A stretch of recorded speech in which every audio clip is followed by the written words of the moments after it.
कुंवारे आदमी को नौकरी के बाद सबसे ज्यादा डर अपने मकान मालिक से लगता है। सब जानते और मानते हैं कि कुंवारा आदमी और मरकना बैल या पागल कुत्ता आपस में पर्यायवाची शब्द हैं। मुझ गरीब का स्थानांतरण अज्ञात स्थल पर केवल इसलिए कर दिया कि कुंवारा था और मेरी जगह पर एक शादीशुदा जोड़े का दाम्पत्य जीवन सुखी किया गया। मुझे अच्छी तरह पता है वे सज्जन अपने दाम्पत्य जीवन से कितने सुखी हैं, मगर क्या करूं, मुझे खिसकना ही पड़ा। नए शहर में मकान ले लेना और आसमान से तारे तोड़कर लाना एक ही बात है। हमारे पूर्वज कितने समझदार थे कि उन्होंने ऐसे आड़े वक्त काम आने के लिए यह मुहावरा बना दिया ताकि कुंवारे आदमी के वक्त जरूरत काम आवे। मकान मालिक और किराएदार के संबंधों के बारे में अगर मैं लिखना शुरू करूं तो संभव है सैकड़ों पन्ने भर जाएं और फिर भी दास्तान अधूरी ही रह जाए। मेरा पुराना मकान मालिक बड़ा सज्जन व्यक्ति था। उसको केवल इस बात पर एतराज था कि मेरे यहाँ आने वाले मेहमान हाजत का इंतजाम अन्यत्र क्यों नहीं करते। आप विश्वास कीजिए, मैंने अपने सभी रिश्तेदारों को ये बात लिख दी और उसके बाद आज तक मेरे यहाँ कोई मेहमान आने की गुस्ताखी नहीं कर सका। नहीं तो इस महंगाई में जिंदगी जीना खामखा एक गले में फंसी रस्सी है।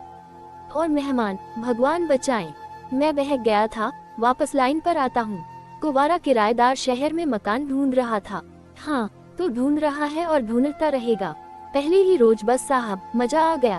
एक मकान पर टू लेट की तख्ती देखकर घुस गया। अंदर से एक प्रौढ़ा आई। मैंने कहा, माताजी, आपको मकान किराए पर देना है। वो बिफर गई, मुझे 100 गालियां देती हुए कहने लगी, मैं आपको माताजी लगती हूँ, चले जाओ, गेट आउट। इसके पूर्व कि मैं अपनी गलती के लिए क्षमा मान पाता, उन्होंने भड़ाक से दरवाजा बंद कर लिया। साथ ही मेरी किस्मत के दरवाजे पर भी शटर गिर गया। मैंने एक और दरवाजा खटखटाया, वहाँ से एक प्रौढ़ बाहर आए। मैंने कहा, भापजी, आप मकान दिखाएगा। वे बोले, मकान देखने से पहले आप ये बताएं कि आप शादीशुदा हैं। मेरे मना करने पर उन्होंने मुझसे सहानुभूति दर्शाई और कहा, वैसे तो हम कुंवारों को मकान नहीं देते, लेकिन आप सज्जन लगते हैं, आपका केस जेन्युइन है। मुझे थोड़ी आशा बंधी, शायद यहाँ काम बन जाए। उन्होंने कमरा दिखाते हुए कहा, आप इधर चौक में नहीं घूमेंगे, उधर छत पर नहीं जा सकेंगे, खिड़की बंद रखिएगा, रात के 10 बजे तक आ जाएगा या फिर बाहर सोइएगा। फिर उन्होंने पूछा, आप करते क्या हैं? जी, पढ़ाता और लिखता हूँ। क्या आप कवि हैं? मैं समझ गया, अब शामत आई। मैंने कहा, जी नहीं, केवल पत्रकारिता करता हूँ। वे थोड़े आश्वस्त हुए, मगर अभी उनके चेहरे पर शक की छाया थी। मैंने शक दूर करने के लिए उन्होंने सिगरेट पेश की। मुफ्त की सिगरेट ने अपना कमाल दिखाया। वे बोल उठे, आप लेखक हैं और कुंवारे हैं, अतः आपको 6 माह का किराया अग्रिम देना होगा। मैं किराया देने के लिए तैयार होने लगा, मगर त्रिशंकु की तरह आसमान में ही लटक गया, क्योंकि मकान मालकिन आवाज सुनकर बाहर आई और हमारे फटे में टांग अड़ाने लगी। हमें अपना मकान किसी घर गृहस्थी वाले को देना है। मेरी अनुनय विनय से वह कुछ पिघली, आपके पास ज्यादा सामान तो नहीं है? मेरे मना करने पर कहने लगी, पंखा, बिजली की प्रेस, टी हुई तो होगा ही। मेरे फिर मना करने पर कहने लगी, तो फिर आपका हमारे लिए क्या उपयोग है? पहले वाले किराएदार के पास गाड़ी, फ्रिज, टी हुई सब था। हमारी बेबी तो अक्सर उधर ही रहती थी, बड़े भले थे। अब मुझे शर्म आने लगी थी। मैं इनके व इनकी बेबी के क्या काम आ सकता हूँ, मैं सोचने लगा। अचानक मुझे याद आया, आपकी बेबी तो पढ़ती होगी। हाँ, 3 साल से भी 0 में पढ़ रही है। बड़ी इंटेलिजेंट है, मगर पता नहीं कैसे हर बार 1-2 नंबर से रह जाती है। तो अगर आप मुनासिब समझे तो मैं बेबी को पढ़ा दिया करूँगा। वे बड़ी खुश हुई। हाँ, मुझे मास्टर की जरूरत भी थी। मुफ्त का मास्टर व दुगुना किराया पाकर वे लोग बड़े खुश हुए।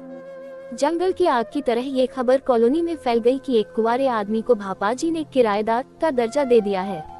किसी ने सच ही कहा है, जब सियार की मौत आती है तो वह गांव की ओर भागता है, और किसी कुंवारे की मौत आती है तो वह किसी महानगर की कॉलोनी में मकान लेता है।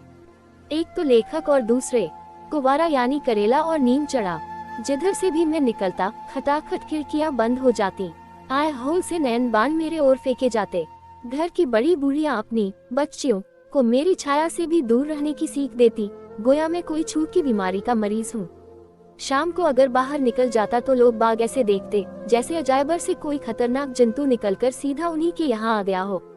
मोहल्ले के शोहदे और जवान लड़कियां धीरे धीरे मुझे देखकर व्यंग्य मुस्कान फेंकने लगी। शुरू में तो समझ नहीं पाया, मगर एक रोज ये शब्द कान में पड़े, भापाजी को मुफ्त का मास्टर और घर अजमाए मिल गया लगता है। मेरी आंखें खुली। तो ये बात है, लोग मुझे क्यों जंतु समझने लगे थे। मैं बेबी को पढ़ाते पढ़ाते क्या से क्या समझ लिया गया था। मुझे लगा अब ये मकान भी हाथ से जाने वाला है। दूसरे दिन सवेरे सवेर मेरे कमरे में पड़ोस से एक देवी जी आई और कालिदास की रसभरी कविता समझाने का आग्रह करने लगी। मैं बचना चाहता था, लेकिन वे कालिदास के मार्फत पद्माकर व बिहारी पर से होती हुई गिरिजा कुमार माथुर तक गईं। अब मेरी सिट्टी पिट्टी गुम होने लगी थी, क्योंकि अगर इसी गति से प्रगति हुई तो सिर के बाल समाप्त होने में देर नहीं। मैं सोच में पड़ गया। मैंने एक दिन अचानक यूं ही मकान मालिक के कमरे की तरफ का दरवाजा खोल ही दिया। बस मकान, कॉलोनी और मोहल्ले भर में तूफान आ गया। मुझे बदमाश, लुच्चा और न जाने क्या क्या कहा जाने लगा। बड़ी मुश्किल से अपना 15 दिन का किराया खोकर दूसरी जगह मकान के चक्कर में चल दिया। सोचता हुआ बड़े बेआबरू होकर तेरे कूचे से हम निकले।